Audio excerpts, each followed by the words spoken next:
Hello everybody, welcome to grade 12 tutorial part 1 of 7.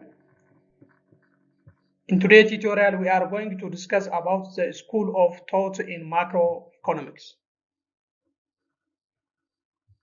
Hordoftoota Dorii Tube channel baga nagaan dhuftan kun barnoota economicsii kutaa 12ffaa marroo isa 7ffaati. Mata-dureen barnoota keenya har'aa School of Thought in Macroeconomics jedha. Video haaraa dabalataan argachuuf Dorii Tube channel jedhu like, subscribe, share gochuu hin dagatinaa.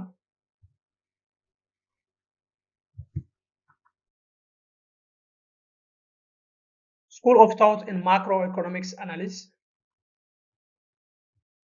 Economists' perspectives on macroeconomic variable change over a time with different school of thought. Macroeconomics emerged after the Great Depression with the Keynes' well-known book, General Theory of Unemployment, Interest, and Money, which is published around 1936. In macroeconomics, there are several schools of thought that provide framework for understanding and explaining macroeconomic phenomena. So there are different perspectives or there are different views on the macroeconomic variable changes among the economists. And the macroeconomics is emerged during the Great Depression, which happened around 1913. And this Great Depression is the cause for the birth of macroeconomics. And Keynes is known as the father of modern macroeconomics. Egaa mata-dureen keenya har'aa School of Thought in Macroeconomics Analysis jedha. Ilaalchi hayyoota diinagdee macroeconomy irratti qaban wal fakkaataa mitiini garagara ilaalchi isaanii tokko miti jechuudha. Macroeconomiin kun kan inni akka dhalatu taasise inni guddaan ijoo guddaan kufaatii diinagdee Great Depression jedhamu naannoo bara 1930foota keessa ta'ee jechuudha. Addunyaan tun kufaatii guddaa keessa diinagdee kufaatii guddaa keessa galtee turte. Yeroo sanitti furmaanni adda addaa yaadni adda addaa ka'aa ture kennamuufi dadhabeet economistoonni yaada adda addaatiin wal mormaa turani jechuudha. Kanaaf Keynes economistiin jedhamu kun nama baay'ee beekamaa kan ta'e kitaaba wayii barreessee ture naannoo bara 1936 mata-dureen kitaaba isaatis General Theory of Unemployment, Interest and Money kan jedhudha jechuudha. Kanaaf al tokko tokko Keynes maal jedhamee beekama abbaa macroeconomy ammayyaa father of macroeconomics jedhamee illee iddoon itti inni waamamu jira jechuudha. Kanaaf economistoonni xiinxala garaagaraa kennu yeroo garaagaraatti diinagdee irratti xiinxala garaagaraa kennaa turaniini. Isaanis mee tokkoon tokkoon akka armaan gadii kanatti waliin ilaalla.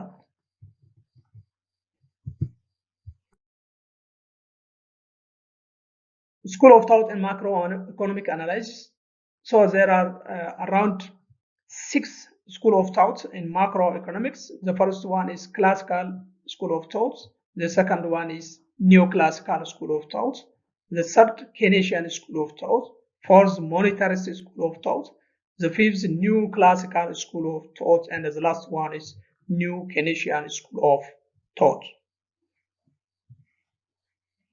Kun yeroo garaagaraatti yookaan yeroo adda addaa keessatti hayyoonni diinagdee deeggartoota isaanii wajjiniin yaada haaraan gad dhufaa turaniin jechuudha. Inni jalqabaa classical school of thought kan jedhamu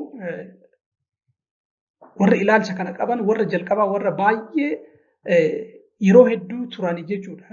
Naannoo jaarraa 17ffaa naannoo san keessa Guruppiin ikoonomistoota kilaasikaaliin booda dhufan immoo niyoo kilaasikaal jedhamanii dhufanii isaan kun baay'inaan hordoftoota kilaasikaalitii akkasumas barattoota kilaasikaalitti turanii jechuudha. Ittaanee inni Keneeshiyaan School of Thoughtiin yaada biraa fidatanii dhufanii moonitaristiin itti aananii dhufanii niiw Keneeshiyaan jedhaman hin dhufanii inni dhumaa immoo niiw kilaasikaaliyaa niiw Keneeshiyaan kan jedhaman ni dhufan jechuudha. Kun ilaalcha yookaan yaada dhuunfaa isaanii ikoonomistoonni garee uummatanii diinagdee irratti xiinxala isaan kennaa turanidha jechuudha.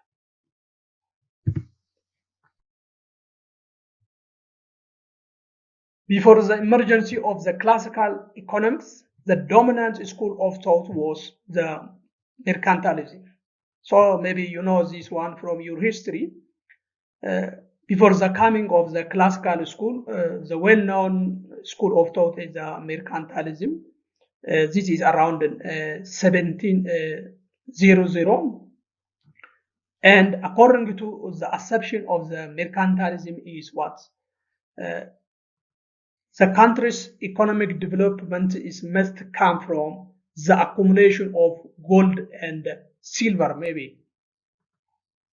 Again, in order to increase one's country's economy, it is better to encourage the exporters and discourage the importers. This is the assumption of the mercantilism.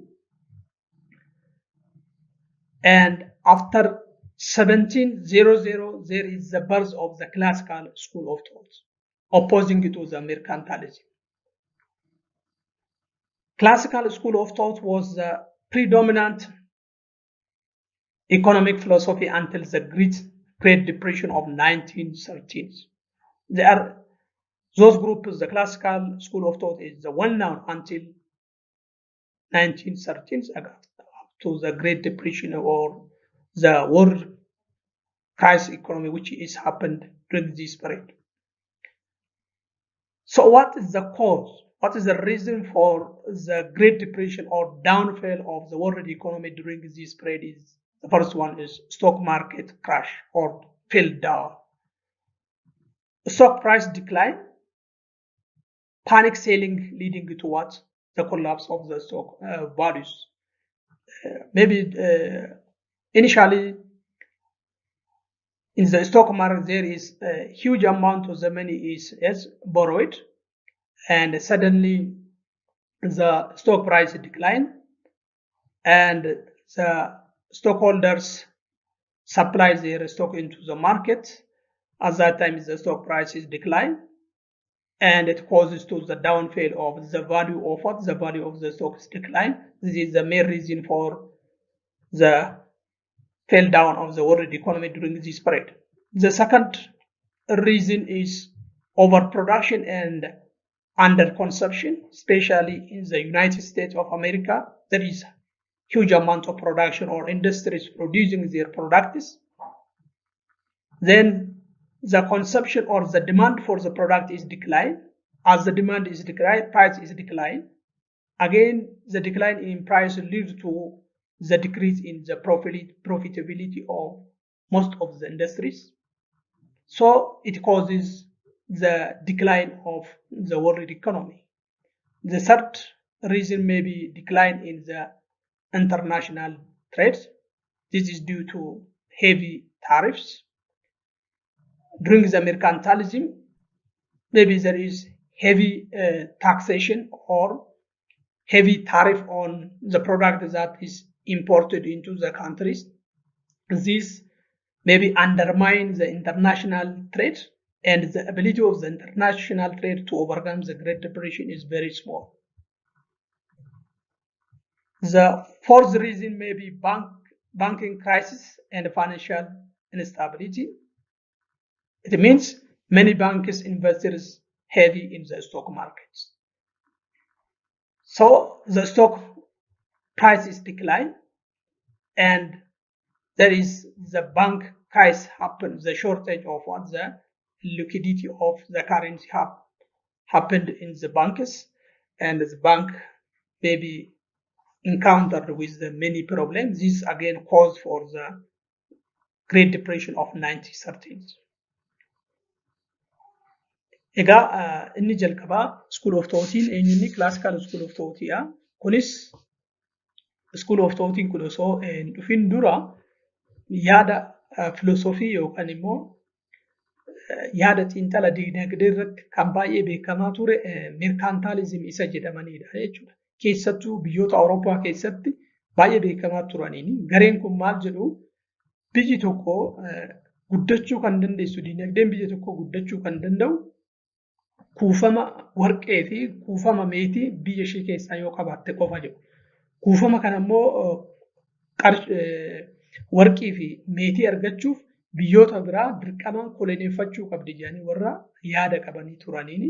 Kanaaf jecha yaadni isaanii maa inni ekspoortii inni daballaa, impoortii immoo gadi buusuu qabna jedhaniiti warra yaada qabanidha. Yaada kana mormuun immoo warri ittaanee naannoo bara 17 duwwaa keessaa jammaree kan dhufe Classical School of Thought warra jedhamanidha jechuudha. Isaanis Classical School of Thought'iin kun hamma bara 1930ffaatti baay'ee beekamaa warra turanidha. Xiinxala diinagdee irratti kennuudhaan baay'ee beekamaa warra turanidha. Garuu bara 1930 booda yaadni isaanii fudhatama dhabaa dhufe. Maaliif kufaatii addunyaatu dhufe? Kufaatii addunyaa kanaaf immoo deebii kennuu hin dandeenye isaa. Sababni kufaatii diinagdee addunyaa isa jalqabaa bara 1930 maaliif ta'e kan jedhu inni tokkoffaa stock markettiin kufuu yookaan immoo gabaan aksiyoonaa gadi kufuudha jechuudha. Namoonni aksiyoona baay'ee bitaniis osoo hin beekin gatiin aksiyoonaa immoo gadi bu'e. Sana booda maal go'anii warri bite kun neet waan harkaa qabu gabaatti dhiyeesse gurguruudha.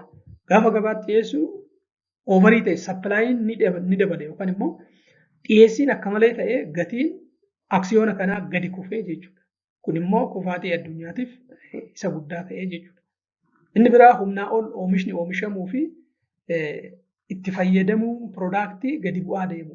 Humnaa ol keessattuu United States of America keessatti industiriin USA humnaa ol oomishee piroodaaktii jechuudha. Yeroo kana immoo namni itti fayyadamiinsi dhabamee jiraan. Bara kana keessa waraana waan ta'eef baay'ina rakkisaa ture. Dimaandii yookaan barbaadamummaan piroodaaktii gadi bu'uunanii piraayisii isaatis gadi bu'e, gatiin isaa gadi bu'e. Gatiin isaa gaafa gadi bu'u indastiriyoon biyya sanii maal ta'anii bu'aan isaanii gadi bu'e. Kun immoo kufaatii diinagdee fidee jechuudha. Inni sadaffaan daldalli addunyaa kufuudha. Daldalli addunyaa kun immoo maaliif kufee? Merkantaalizimoonni maal jajjabeessaa turanii ekspoortii alatti ergii jajjabeessaa, impoortii immoo gadi akka kufu goone. Impoortii gadi akka xiqqaatu goone. Akkamitti xiqqeessanii taarifii yookaan qaraxa irratti dabaluwanii jechuudha. Kanaaf diinagdeen akka kufu immoo intarnaashinaal tireediinis gahee keessaa qaba. Inni biraa baankonni rakkoo guddaa keessa galuu isaaniiti jechuudha. Kunis maalirraa ga'ee aksiyoona humnaa ol bitan. Aksiyoona humnaa ol bitanii osoo hin beekin gatiin aksiyoonaa immoo maal ta'e jalaa gadi kufeeni jechuudha. Yeroo kana maaltu isaan mudate? Hir'ina qarshiitu isaan mudate. Rakkoo kaashii kan jennuun liquiditii kan jennuun isaantu isa mudate. Kun immoo baankonni kunis rakkoo mataa isaanii Great Depression keessatti fiduu danda'aniiru.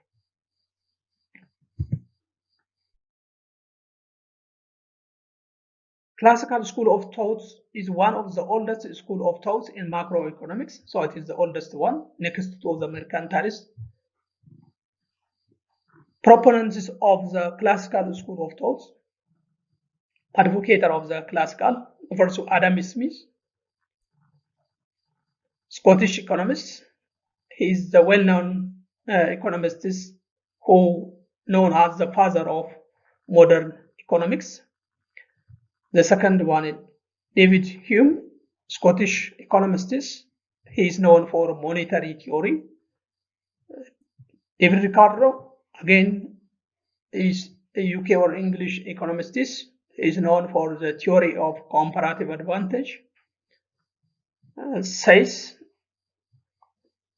French economists, and he is the well-known economist for the theory of supply created its own demand. John Stuart Mill, British economist, he is well known in the theory of utilitarianism and individual liberty. Wicksell, Swedish economist, again he is known the theory of interest rates and monetary policy. And the last one, Fisher, an American economist and known for his quantity theory of the money. So those are what? The proponents or the advocate of what? The classical school of thought. Classical school of thought kun bara baay'ee waggaa dheeraa kan ture dulloomaa kan ta'e jechuudha.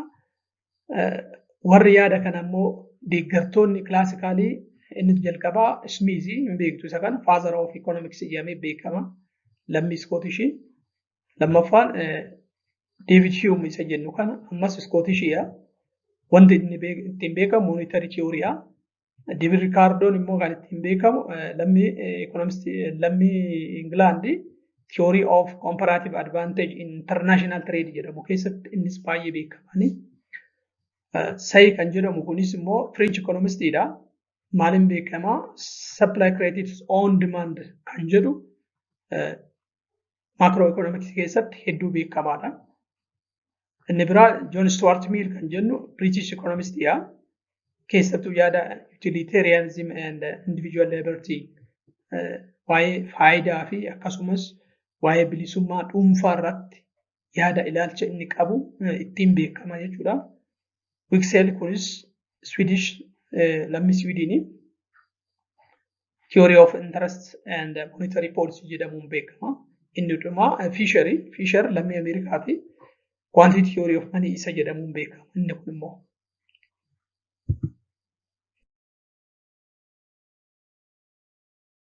the main arguments here, according to the classical economy, the first one, economy is self-regulating without any external force, without any disturbance. The economy is self-regulating, self-correcting. That means short-term fluctuation of the economy quickly adjust back to the full employment if the price are what? Flexible. So there is no need of what? The external hands. Economy is self-correcting, adjust to this full employment if the price of the product is what? It is flexible and if it is not rigid. The third one is advocate for what? Handoff. They encourage the principle of what? The handoff. It means that the fiscal policy against the monetary policy has no impact, or it may be useless in order to correct what? The economic activity. So this is what means the handoff, especially the fiscal policy and the monetary policy here. Demand side policy influence the interest rates and the price level. Supply side policy affect the real wage, employment and the output. Temporary imbalance in the economy naturally correct itself without government intervention. Even if the economy is imbalanced in the economy, this is naturally corrected by itself without disturbance or without the interference of what? The government. This is the assumption, some idea of the classical economists.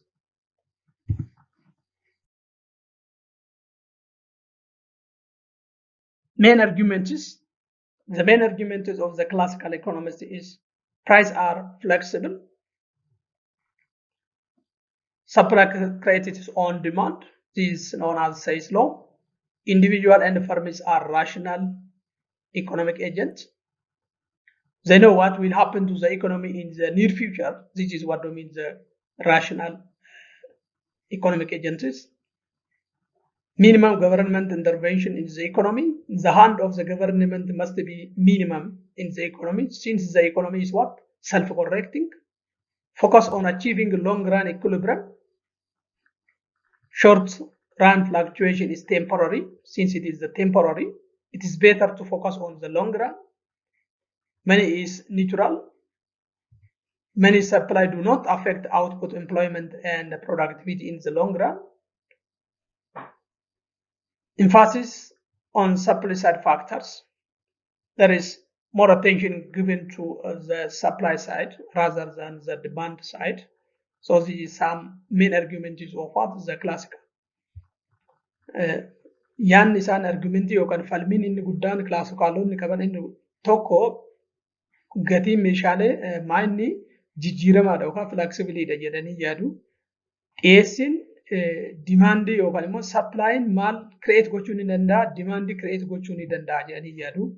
Dhiyeessii yoo jiraate dimaandiin yookaan barbaadamummaan piroodaaktii tokko ofiinuu dhufa jedhanii yaadu jechuudha.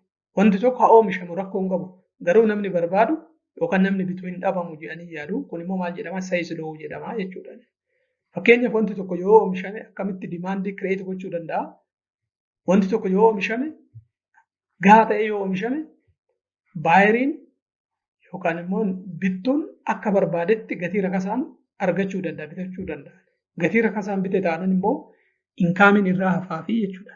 Inkaamiin namaa yoo dabale, galiin namaa yoo dabale, dimaandiin ni dabala. Yeroo kana dimaandii kireet gochuun hin danda'ama jedhanii yaadu.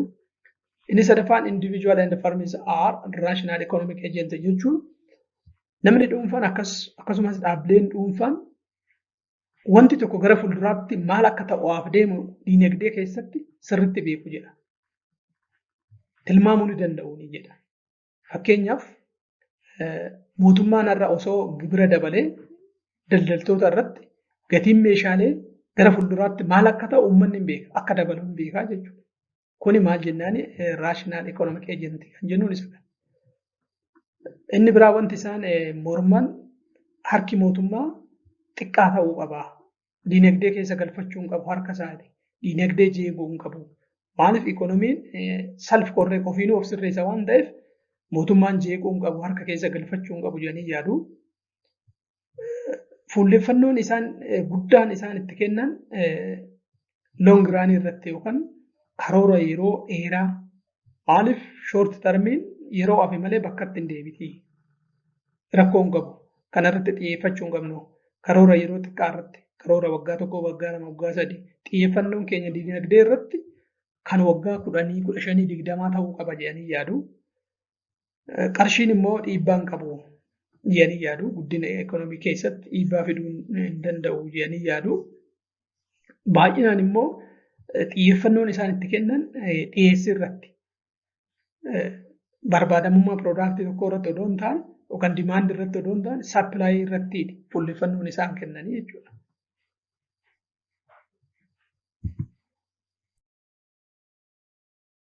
Main criticism or weakness side of the classical overemphasis on the efficiency of the market. Market is efficient. It means that the market can correct everything according to what? According to the classical economist. Neglect of the income distribution and inequality. Limited consideration of the market failure and the externality. We will see in detail in chapter 3 about market failure and externality. Lack of recognition for the role of institution and social factors. In the economy, the institutions has a growth role maybe, such as when we say the institution, it can be what? The government policy, or maybe the copyright, for example, and the social factors. This is the culture. Culture is very an essential or ingredient for the economic development of one's country, but they forget this one. Simplistic assumption about human behavior and rationality. So they assume that human behavior is the simplest one, but this is not true. Human behavior is not the simplest. It is the complex one. And the rationality, no one is perfect. But classical economists assume that an individual person and individual firm is rational. Means they are perfect. They know everything that means, but no one is perfect. inadequate analysis of the aggregate demand and the business cycles. Again, this is another their drawback. Insufficient attention to the role of the government. The government has a great role in the economy, but they discourage the hands of the government in the economy. So those are the main drawback or weakness side of the classical economics. Qeeqa ijoo kan ta'e kan isaan irratti akka warra kilaasikaalotaa kana irratti yookaan dadhabina jedhamanii kan itti lakkaa'amu xiyyeeffannoon isaan kennan yeroo hunda waa'ee firii maarkeetti gabaa bilisaa irratti dandeettii qaba gabaan bilisaa kan jedhudha. Garuu kun sirrii miti kan jedhudhaan irratti ka'e inni biraa qoodinsa galii fi walqixxummaa irratti fudhatama dhabsiisanii hin barbaachisu kan jedhu yaadni isaanii. Ilaalchi isaan immoo kufaatii gabaatii fi akkasuma dhiibbaa alarraa kara diinagdeetti darbatamu irratti ilaalchi isaan qaban xiqqaa ta'uudha. Instituushinii fi sooshaal faaktarii kanaaf immoo beekamtii hawwatanii hin kenninee fi instituushinii yoo jennu fakkeenyaaf dhaabbilee mootummaa ta'uu danda'a. Koopiraayitii yookaan immoo mirga abbummaa fakkeenyaaf gahee guddaa qaba ekonomii keessatti, diinagdee keessatti. Akkasumas aadaan biyya tokkoo sooshaal faaktarii yoo jennu fakkeenyaaf aadaa ta'uu danda'a. Aadaan biyya tokkoo diinagdee biyya sanaa keessatti gahee guddaa qaba. Garuu isaan beekamtii dhabsiisan isa kanas waa'ee amala ilma namaa irratti immoo akka salphaatti kan isaan ilaalanii jechuudha. Amalli ilma namaa garuu salphaa miti. Baay'ee wal xaxaa. Akka kilaasikooloonni yaadanii miti jechuudha. Raashinaalitii irrattis sirrii miti kan jedhanii itti ka'a. Raashinaalitii yoo jennu namni wanta hundumaanuu sirriidha ni beeka jedhanii yaada. Namni dhalli namaa wanta hundaa sirrii miti. Parfeektiin hin jiru addunyaa kanaaf. Kanaaf inni kun dadhabina isaaniiti jedhama. Aggregate dimaandii fi biizines saayikilii kanarratti qorannaa sirrii hin adeemsisne jarri kun warra kilaasikaalotaa kanaanis hin hamatamu. Inni biraa gahee mootummaan diinagdee keessatti qabu akka xiqqaatti ilaalamuu jechuudha. Iddoo kennuufii dadhabuudha. Mootummaan tokko garuu biyya tokko diinagdee biyya tokko keessatti gahee guddaa qaba. Isaan garuu harka isaa keessa galfachuu hin qabu jedhanii yaada. Kun akka dadhabinaatti itti ka'aa jira jechuudha.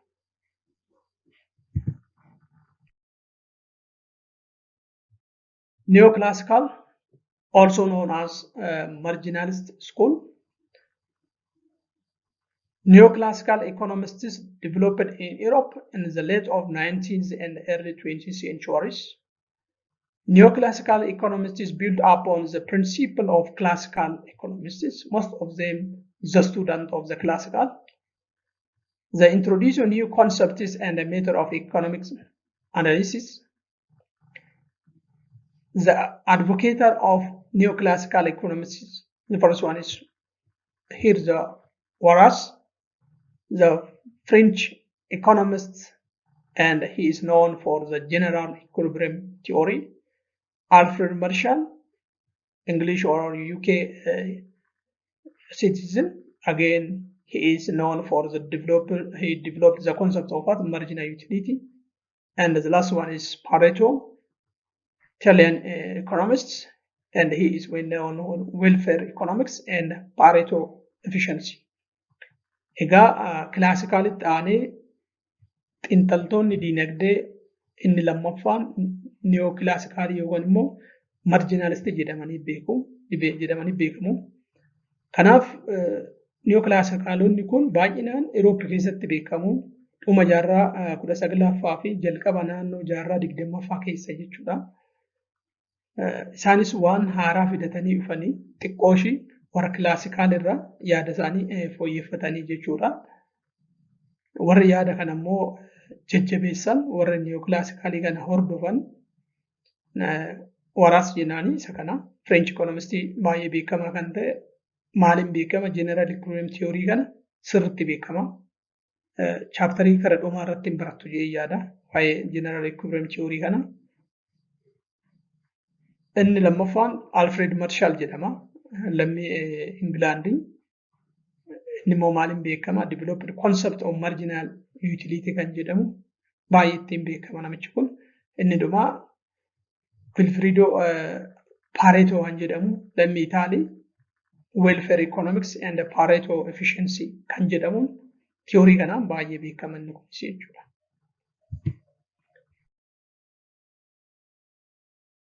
The emphasis on the limitation of the classical doctrine, more or less, they focus on the drawback of the classical in order to overcome the problems that is maybe or the questions that is not answered by the classical is maybe answered by the neoclassical, such as maybe laissez-faire, more or less. Also the classical, and they already know this one, but this one, the marginal utility, the concept of marginal utility is not discussed by the classical. Therefore, the neoclassical come with the concept of the marginal utility. You know what do mean the marginal utility means? The extra or additional happiness or satisfaction that we can derive from additional consumption of good and service. Another concept that is developed by the neoclassical is mathematical economics, such as optimization techniques and equilibrium theory. The economy will fluctuate around its potential GDP according to the assumption of the neoclassical, more useful for long-run macroeconomics analysis. They give more attention again towards the long run rather than the short run one, similar to that of their first proponents of the macroeconomics, that is the classical one. Egaa neoclassicalonni dhufanii dadhabina classicalii fooyyessuuf hubanii jechuudha. Warri neoclassicalii kun akkuma isiniin jedhe baay'inaan barattoota classicalii isaan. Kanaaf waan haaraa fidanii dhufuu barbaadanii laissez-faire kun illee more or less classicalii keessas ni jiraani.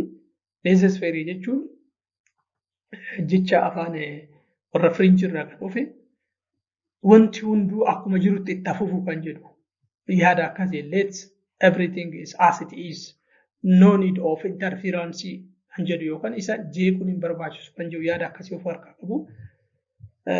Marginal utility konseptii kanaan dhufanii marginal utility jechuun immoo gammachuu product tokko akkuma dabalataa waa fayyadamnu gammachuu dabalataan argamnu marginal utility jennaani. Yaada inni biraa haaraa develop godhanii dhufan mathematical economics jechuudha. Warri classicalii theory baay'inaan theory irratti hundaa'u. Jarri kun immoo moodela develop godhanii dhufanii keessattuu optimization technique kan jedhamuu fi equilibrium theory kan jedhamu yaada kana calculusii keessatti gara fuulduraatti ni barattuuni university yoo galtan. Kanaaf moodela kanas fidanii dhufan jechuudha. Inni biraa economiin fluctuate kan ta'u food potential GDP yookaan immoo gara food employment jiru irratti achuma irratti fluctuate ta'uu danda'a jedhanii yaadu. Inni dhumaa wanti isaan jedhan long run economic growth irratti yookaan long run macro economy irratti xiyyeeffachuu qabna jedhanii yaadu. Short term irra long term irratti xiyyeeffannoo kennuun dirqama jedhanii yaadu jechuudha.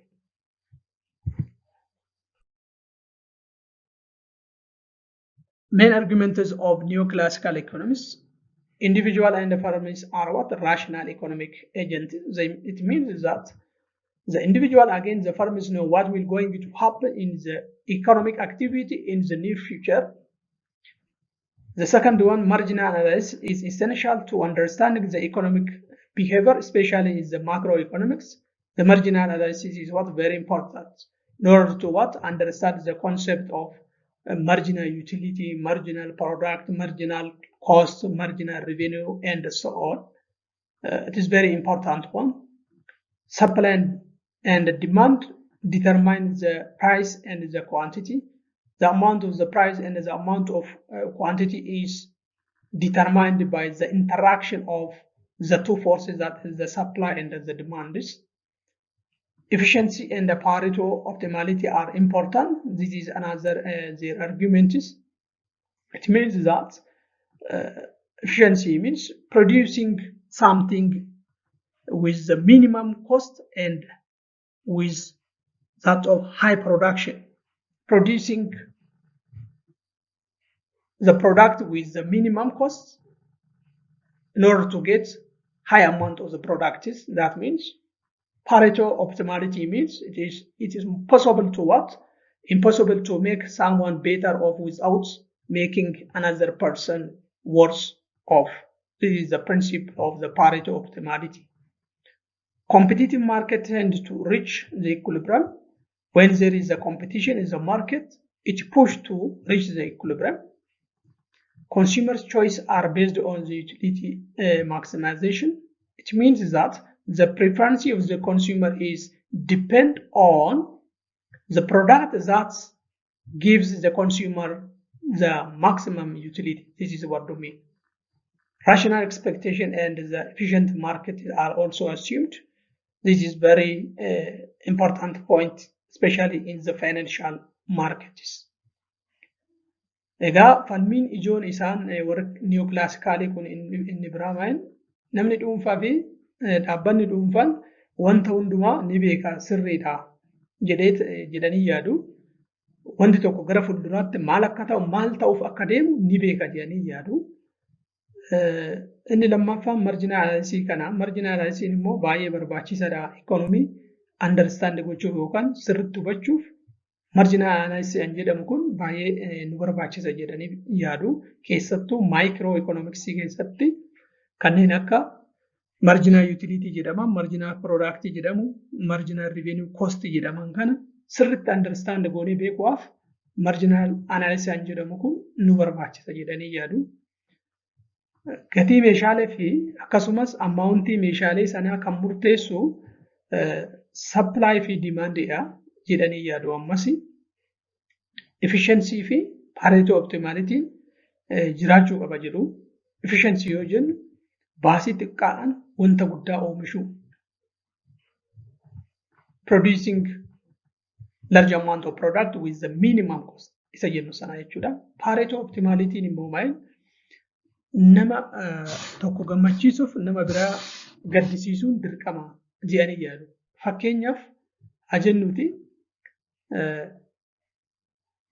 magaala tokko keessatti daandiin guddaan hojjetamuuf jira ajennuuti. Daandiin guddaa kun immoo uummata bal'aa magaala sanaaf fayyada. Garuu warra manni isaanii daandiirra jalaa ba'e jalaa diiga. Warri manni jalaa diigame suni maal ta'u ni gaddu. Garuu warri immoo daandiin kun hojjetame magaalattii keessatti uummanni baay'een immoo maal itti gammadaa jechuudha. Kanaaf nama tokko yeroo gammachiisnu yookaan garee tokko yeroo gammachiisnu gareen tokko immoo maal ta'a ni gadda. Kun pareetoo optimaalitii jedhama jechuudha. Competitive market tends to reach equilibrium. Wal dorgommiin gabaa keessatti jira yoo ta'e karaa maalitti equilibriumitti dhufuu ni danda'ama isa jedhu qaba. Filannoon fayyadamtoota yookaan konsuumarii immoo piroodaaktii gammachuu isaanii ol isaanii kaasuu irratti hundaa'a jedha. Inni dhumarraa rational expectation and efficiency kun financial market keessatti hedduu beekamaa kan ta'edha.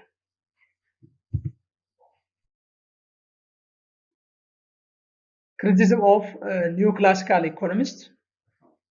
The first one is limited consideration of behavioral factors. On the behavioral factors, their assumption or their consideration is very limited one, not that much. This is another their drawback. Overemphasis on market efficiency and assumption of rationality. There is high value is given for the market efficiency or the market ability to correct the economy. And again, the assumption of rationality, the assumption of assuming an individual and the firm is perfect one. This is maybe as wrong. The third one, neglect of institutional and structural factors in the economy. Institutional, again, the structural factor has a great role, but the neoclassical neglect this assumption. Inadequate treatment of the income distribution and inequality. Income distribution and inequality is one of the macroeconomic variables, but they neglect those variables. Insufficient analysis of the market failure and again the externality. We will see in detail about this unit 3. The last weakness side of the neoclassical is lack of dynamic modeling and complexity. The model that is built by the neoclassical is more or less it is inflexible. It's very difficult to amend it. Again, it's very difficult to understand it. This is some weakness side of what the neoclassical economists. Egaa dadhabina yookaan qeeqaa warra neoclassical economistiitti ka'u keessa inni tokkoffaa ilaalchi isaan behavioral factory kanaaf kennan xiqqaadha. Behavioral factory yoo jennu maybe human behavior ta'uu danda'a. Human behavior baay'ee wanta ta'a. Garuu isaan akka salphaatti ilaalaa jiru. Kuni dadhabina isaaniiti. Market efficiency'aaf iddoo olaanaa kennaniif gahee olaanaa kennaniif maarkeetti dandeettii qaba ofiin of sirreessuu danda'a jedhanii ilaalchi isaan kennaniif sun gatiin isaan kennaniif sun humnaa oli. Waan maarkeetti sun hin hojjenne humnaa ol ilaalcha wayii itti kennanii jiruuni. Inni biraa raashinaaliitiidha. Raashinaaliitii yoo jennu namni tokko wanti tokko gara fuulduraatti akka maal ta'u ni beeka yaada jedhu sanatti kunis sirrii miti. Ilmi namaa perfeektii miti. Wanti hunduu gara fuulduraatti ta'uuf akka deemu ni beeka jechuun sirrii miti yaada jedhu harkatti qabaa jiru. Dadhabina kaasaanii inni sadaffaan institutional fi structural factory maal godhan neglect godhaniif hin dhabamsiisan hin barbaachisu jiru. Institutional factory fakkeenyaaf kanneen akka copyright yookaan abbaa mirgummaa waan tokko dinagdee keessatti baay'ee murteessaadha. Garuu isaan hin dhabamsiisan. Aadaan biyya tokko dinagdee keessatti baay'ee murteessaadha. Isaan garuu fudhatama dhabsiisanii kunis dadhabina isaaniiti. Akkasumas ilaalchi isaan qoodinsa galii irratti qabanii fi walqixxummaa irratti qaban xiqqaadha jechuudha. Akkaataa galiin itti qoodamuu fi walqixxummaa irratti ilaalchi neoclassicaliin qaban amma sirrii miti jechuudha. Akkaataan isaanumti market failure fi yookaan kufaatii gabaatii fi dhiibbaa alarraa gara diinagdeetti darbatamu itti ilaalan qorannoon isaan taasisan xiqqaa ta'uusaa analayisiin isaan hojjetan xiinxalli isaan kennan xiqqaa jechuudha waan guddaatti kenniti. Inni dhuma dadhabinni isaanii maalinni moodeelli isaan ijaaran daayinaamikii miti yookaan immoo maal fleksibilii miti jechuudha. Rigidii wanta ta'e wayiiti. Fakkeenyaaf wanta ammeendii irra deebi'amee sirreeffamuu miti. Akkasumas hubachuuf illee baay'ee rakkisaa complex kan ta'e understand gochuuf illee baay'ee rakkisaadha. Kun waliigalatti maa'inni dadhabina warra neoclassical economists jechuudha. So for today, we stop on this one. Next, we'll continue with another video. Thank you for today.